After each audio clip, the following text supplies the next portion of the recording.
এই গরমে হতে পারে অনেকের ক্ষেত্রে ইউরিন ইনফেকশনের সমস্যা।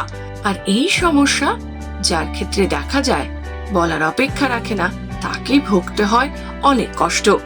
ডাক্তার এই প্রস্রাব পরীক্ষা করানোর পাশাপাশি প্রয়োজন বোধে উপযুক্ত অ্যান্টিবায়োটিক সেবনের পরামর্শ দিতে পারেন।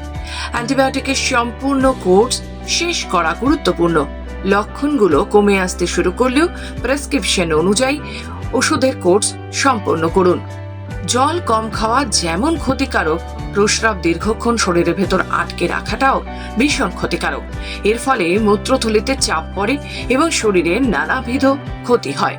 মানুষের মূত্রথলিতে সর্বাধিক 16 আউন্স বা 2 কাপের মতো মূত্র জমা থাকতে পারে। কত তাড়াতাড়ি মূত্রথলি পূর্ণ হবে তা বিভিন্ন ফ্যাক্টরের উপর নির্ভর করে।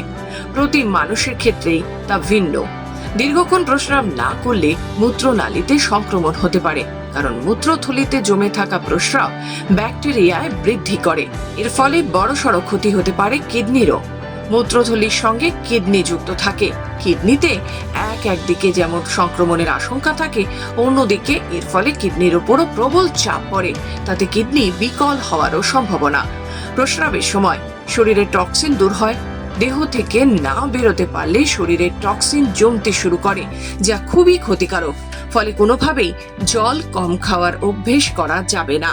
বাইরে গেলে শৌচাগারে যেতেই হবে, সেক্ষেত্রে নানান ধরনের ব্যাকটেরিয়া দূর করা স্প্রে ব্যবহার করুন। কিছু উপসর্গ দেখলেই তা সতর্ক থাকতে হবে। সাধারণত এই অসুখে প্রস্রাবে জ্বালা, বারবার মূত্রে বেগ আসা, অথচ পরিমাণে ততটা মূত্র না হওয়া, কোমরে ও পেটে ব্যথা এইসব থাকে। তার সঙ্গে সঙ্গে ইনফেকশনের কারণে তীব্র জ্বর আসতে পারে, সঙ্গে মাথা ঘোরাও থাকে। তাই প্রচুর জল খান। ডায়েটে রাখুন প্রচুর ফল, যা কিনা আপনার শরীরে জলের মাত্রা বজায় রাখবে। এছাড়া জীবনযাত্রায় পরিবর্তন আনুন। আবহাওয়ার সাথে মিলিয়ে আপনাকেও চলতে হবে।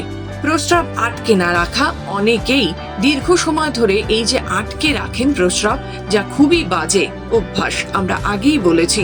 এছাড়া প্রচুর জল খান, যা কিনা ইউরিনারি ইনফেকশন প্রতিরোধের সেরা উপায়। ভিটামিন সি গ্রহণ করতে পারেন। তাছাড়া ইউরিন ইনফেকশনের ক্ষেত্রে অবশ্যই চিকিৎসকের পরামর্শ নিন। আপনি সুস্থ থাকুন, এই আমাদের একমাত্র লক্ষ্য। প্রচুর জল খান, ডায়েটে রাখুন মৌসুমী ফল, আর সব সময় সচেতন হয়ে টয়লেট ইউজ করুন।